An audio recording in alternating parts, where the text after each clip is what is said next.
Hari ini telah tiba 1,8 juta vaksin Sinovac di Indonesia.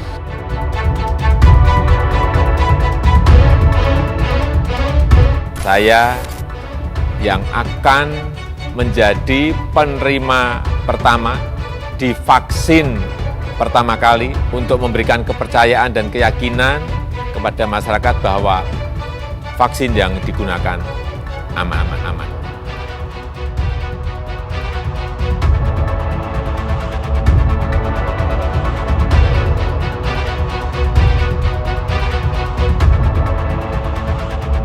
Kasus pertama COVID-19 di Indonesia tercatat pada 1 Maret 2020. Seiring waktu, jumlah penduduk terjangkit terus meningkat. Beragam skema disiapkan untuk menghambat penyebaran virus. Mulai dari pembatasan sosial, penerapan protokol kesehatan, hingga menyediakan vaksin. Strategi pemerintah sejak awal adalah mencari titik keseimbangan. Sekali lagi, mencari titik keseimbangan. Saya tegaskan kembali bahwa kesehatan masyarakat, kesehatan publik tetap nomor satu, tetap yang harus diutamakan. Inilah prioritas, tetapi memprioritaskan kesehatan bukan berarti mengorbankan ekonomi. Karena jika kita mengorbankan ekonomi, itu sama saja dengan mengorbankan kehidupan puluhan juta orang. Ini bukan opsi yang bisa kita ambil. Sekali lagi, kita harus mencari keseimbangan yang pas. Tak ingin kalah dari negara lain, Indonesia bergegas menyusun strategi pengadaan vaksin COVID-19. Sejumlah cara ditempuh, mulai dari mengembangkan vaksin buatan dalam negeri berupa vaksin merah putih hingga mengimpor vaksin dari beberapa negara sahabat. Penyesuaian kebijakan itu jangan dianggap pemerintah mencela-mencela. COVID ini masalah baru. Seluruh dunia juga sama, belum ada negara yang berani mengklaim sudah menemukan solusi yang terbaik. Tiap negara juga berbeda-beda masalahnya, berbeda cara dalam menanganinya. Jadi kita pun harus terus menyesuaikan diri, mencari cara terbaik yang paling cocok dengan situasi kita. Dari sejumlah industri farmasi RRT untuk melakukan kerjasama vaksin dengan Indonesia, dan kami juga melihat komitmen pemerintah RRT untuk mendukung kerjasama tersebut. Platform kerjasama multilateral seperti WHO, Gavi, dan CEPI dalam kerangka COVAX Facilities, terutama terkait akses setara terhadap vaksin yang aman dan terjangkau. Presiden Joko Widodo telah mengutus beberapa menteri untuk berkunjung ke sejumlah negara untuk bernegosiasi dan menjalin kerjasama farmasi terkait vaksin COVID-19. Pemerintah RI menetapkan ada 6 jenis vaksin untuk masyarakat Indonesia.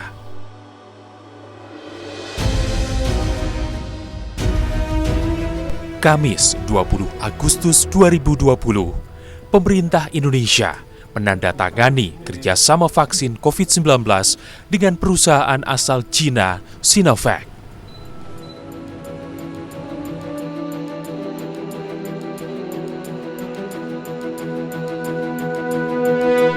Pengiriman vaksin pertama sebanyak 40 juta dosis mengalir dari Tiongkok ke tanah air sejak November 2020.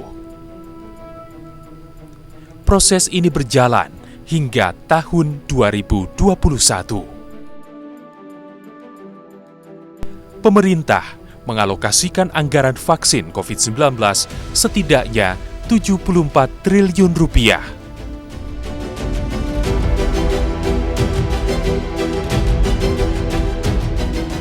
Dari sejak awal, kita juga terus menjalin komunikasi untuk mengamankan suplai dari berbagai sumber lain.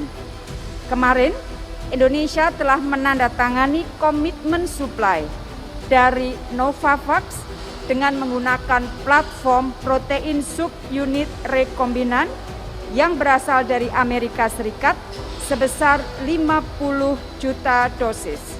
Kemudian dengan AstraZeneca dengan menggunakan platform viral vector berasal dari Inggris juga sebesar 50 juta.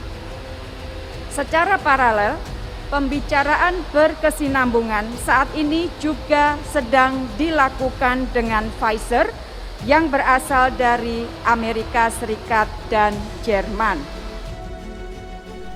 Berikut ini adalah rincian jumlah vaksin yang berhasil Indonesia amankan untuk kelancaran proses vaksinasi COVID-19 di tanah air.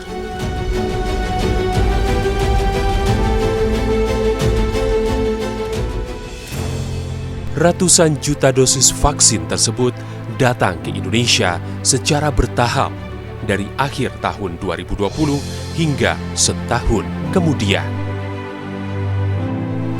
Vaksin Sinovac asal Cina yang dipesan dengan jumlah terbanyak dari total keseluruhan turut diuji klinis di Indonesia. Alasan mengapa vaksin asal Cina ini diuji klinis di tanah air diantaranya karena Sinovac menjadi salah satu perusahaan dunia yang paling maju dan cepat dalam pengembangan vaksin COVID-19 serta telah berpengalaman memproduksi vaksin H1N1 yang telah diakui dunia. Tak hanya itu, platform vaksin Sinovac sama dengan kompetensi yang dimiliki Bio Farma saat ini. Agustus 2020, tim peneliti Fakultas Kedokteran Universitas Padjadjaran melalui kerjasama Bio Farma dengan Sinovac Biotech melakukan uji klinis tahap 3 di Bandung, Jawa Barat. Sebanyak 1.620 relawan disuntik vaksin asal negeri tirai bambu guna menguji seberapa efektifkah vaksin Sinovac.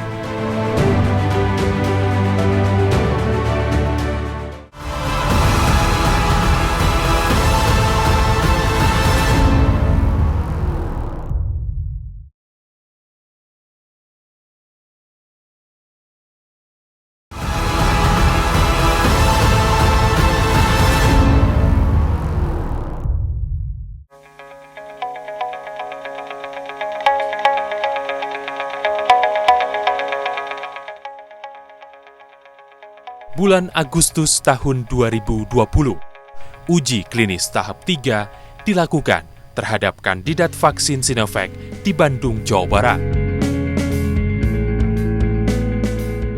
Sinovac menjalin kerjasama dengan PT Bio Farma Persero dalam melakukan uji vaksin COVID-19. Sampai sekarang ini kan kita belum selesai uji klinis. Kami masih berjalan, kami masih ada 3 bulan lagi. Cuman oleh karena pandemi, ya WHO ya menyatakan keadaan emergensi, sehingga dari kita yang bisa mengatakan itu adalah Badan POM.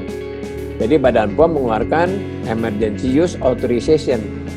Walaupun uji klinis ini belum selesai, tapi ada Emergency Use Authorization sehingga vaksin ini bisa digunakan. Apa syaratnya supaya vaksin ini bisa digunakan? Minimal itu udah 2 bulan setelah suntikan terakhir. Jadi suntikan terakhir itu udah nggak ada lagi, 2 bulan setelah itu, ya. Dan kita udah memeriksa darahnya. Indikator keberhasilan vaksin dilihat dari persentase vaksin dan placebo yang diberikan kepada relawan. Sebanyak 810 relawan mendapatkan vaksin dan 810 relawan lainnya memperoleh placebo.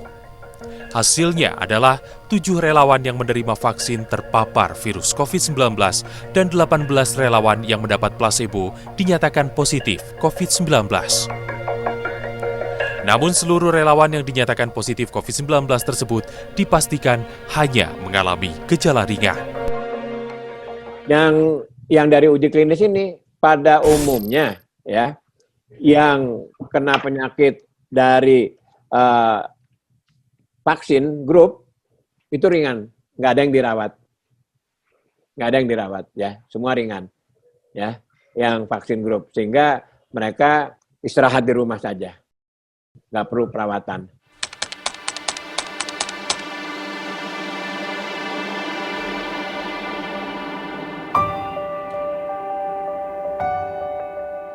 Nama saya Fadli Barjedi Kusuma, umur saya 33 tahun. Pekerjaan sehari-hari saya driver online. Alasan saya ikut jadi relawan itu karena pekerjaan saya sebagai driver online kan bertemu sama driver lain, sama konsumen. Jadi resiko terpapar buat virus corona ini lebih besar. Jadi saya butuh perlindungan yang mungkin bisa melindungi saya dan keluarga saya untuk dari virus itu.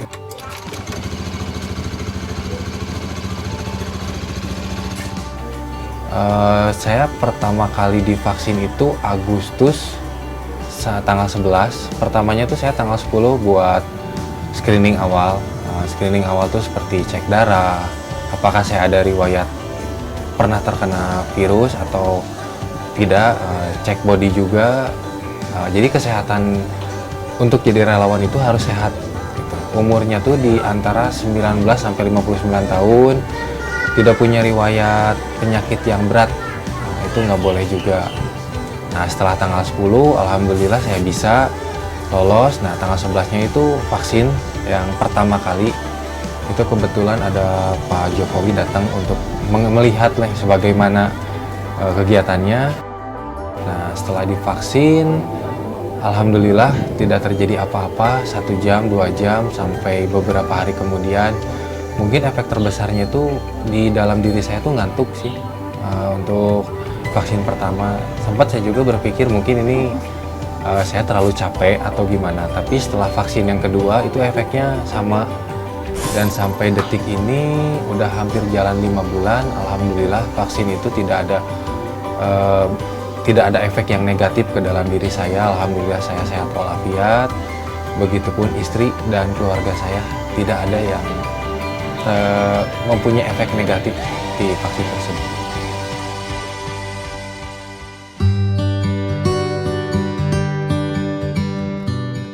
Nama saya Mira Nurani. Pekerjaan saya sebagai ibu rumah tangga dan bekerja di perusahaan sebagai admin laundry. Sehari-hari saya mengurus anak saya dan bekerja tiap hari. Alasan saya untuk menjadi ikutan relawan vaksin karena saya tuh punya anak yang masih kecil-kecil. Menurut saya tuh kalau saya pulang dari kerjaan atau berangkat kerja, pulang tidak, menurut saya kalau misalnya cuman protokol kesehatan aja tidak cukup.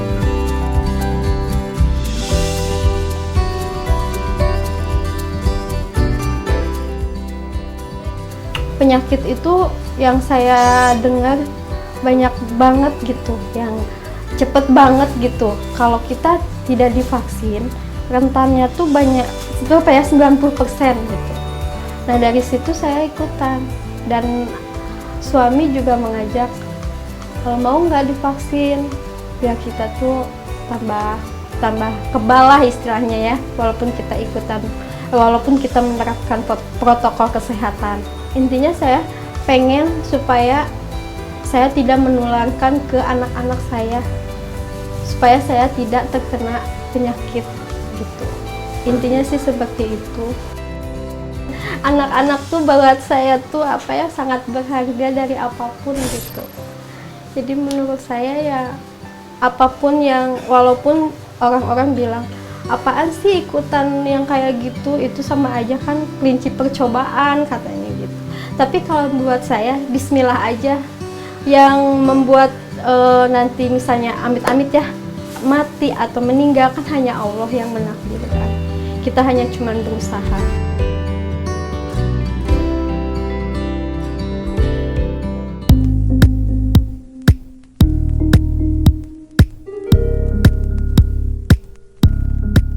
Awalnya sih waktu pertama ngikutin vaksin tuh ya alhamdulillah sih nggak ada masalah dan nggak ada efek lah kalau buat saya gitu, buat badan saya alhamdulillah baik-baik aja gitu. Kalau vaksin yang pertama sih yang saya rasakan tuh rasa ngantuk yang lebih dominan gitu. Sama ya kalau masalah pegal-pegal mah itu mungkin nggak terlalu dominan.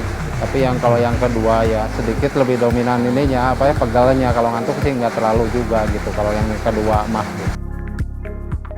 Kalau sesudah divaksin sih alhamdulillah sih saya nggak merasa lebih kebal atau apa gitu, nggak. Ya saya rasakan biasa aja lah. Anggap aja keseharian nggak ada masalah, nggak ada istilahnya saya udah divaksin merasa ya udah cuekin aja, anggap aja belum pernah terjadi apa-apa gitu, tetap aja pakai masker gitu.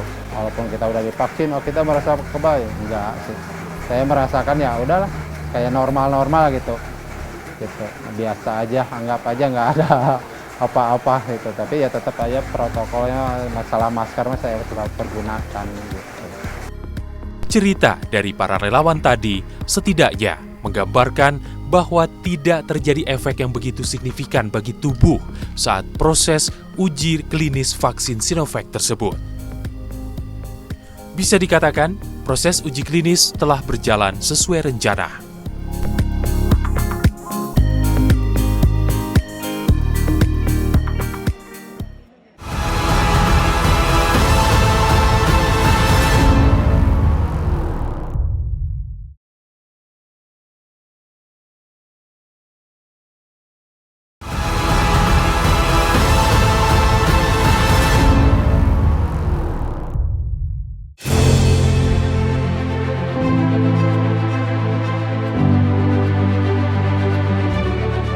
Setelah menerima banyak masukan dari masyarakat dan setelah melakukan kalkulasi ulang, melakukan perhitungan ulang mengenai keuangan negara, dapat saya sampaikan bahwa vaksin COVID-19 untuk masyarakat adalah gratis.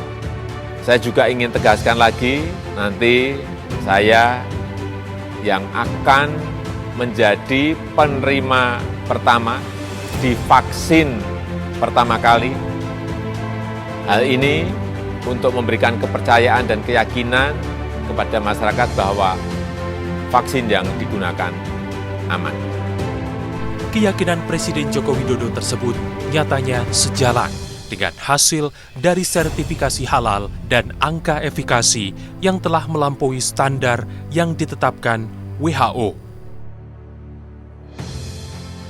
Majelis Ulama Indonesia akhirnya menyatakan vaksin Sinovac lolos sertifikasi halal dan Badan POM yang mengeluarkan Emergency Use Authorization atau EUA dengan efikasi 65,3%.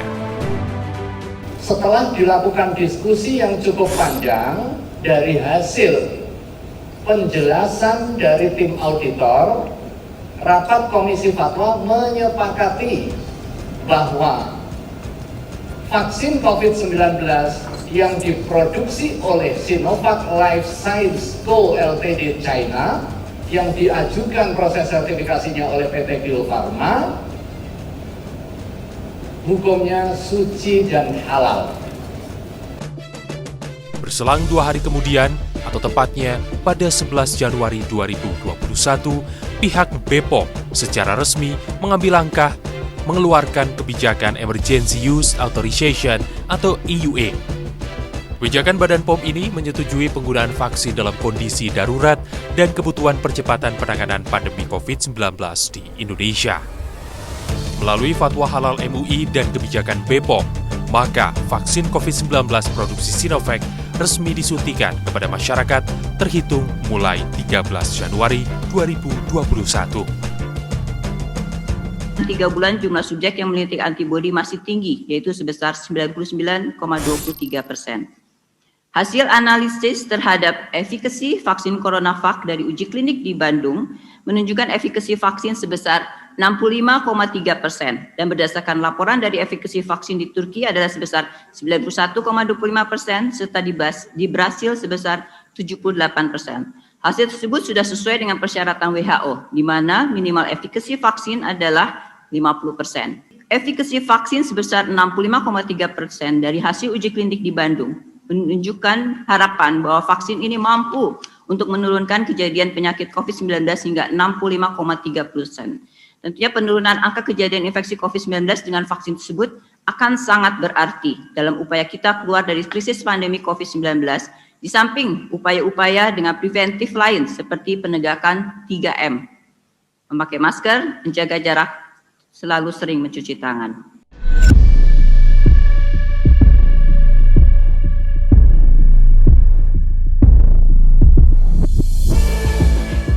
Setelah vaksinasi perdana yang dilakukan oleh Presiden Joko Widodo, diikuti sebagian daerah dengan menjalankan program vaksinasi massal pada 14 Januari 2021. Merujuk keputusan Dirjen Pencegahan dan Pengendalian Penyakit Kementerian Kesehatan, jadwal vaksinasi COVID-19 terbagi dalam 4 tahap dengan prioritas penerima vaksin adalah penduduk berusia di atas 18 tahun. Vaksinasi tahap pertama dimulai pada Januari hingga April 2021 dengan sasaran utama yaitu tenaga medis yang menjadi garda terdepan penanganan pandemi. Vaksinasi tahap kedua dimulai pada Januari hingga April 2021. Petugas pelayanan publik dan kelompok usia lanjut di atas 60 tahun mendapatkan injeksi prioritas.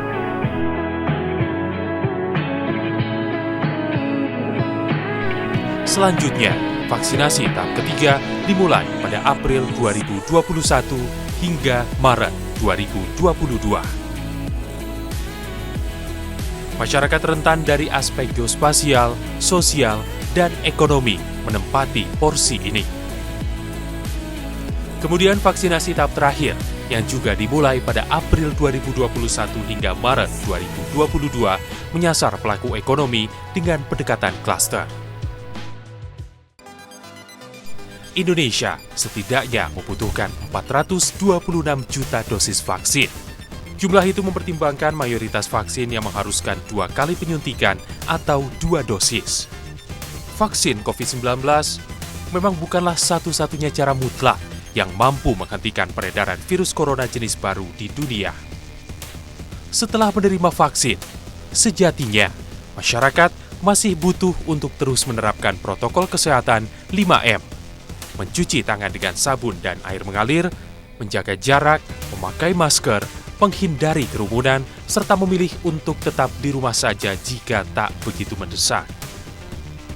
Kombinasi antara kerja vaksin dan disiplin protokol kesehatan inilah yang perlahan namun pasti mampu membawa peradaban manusia menuju era baru pasca pandemi, yang tentu menjadi amin bersama akan terjadi tidak lama lagi.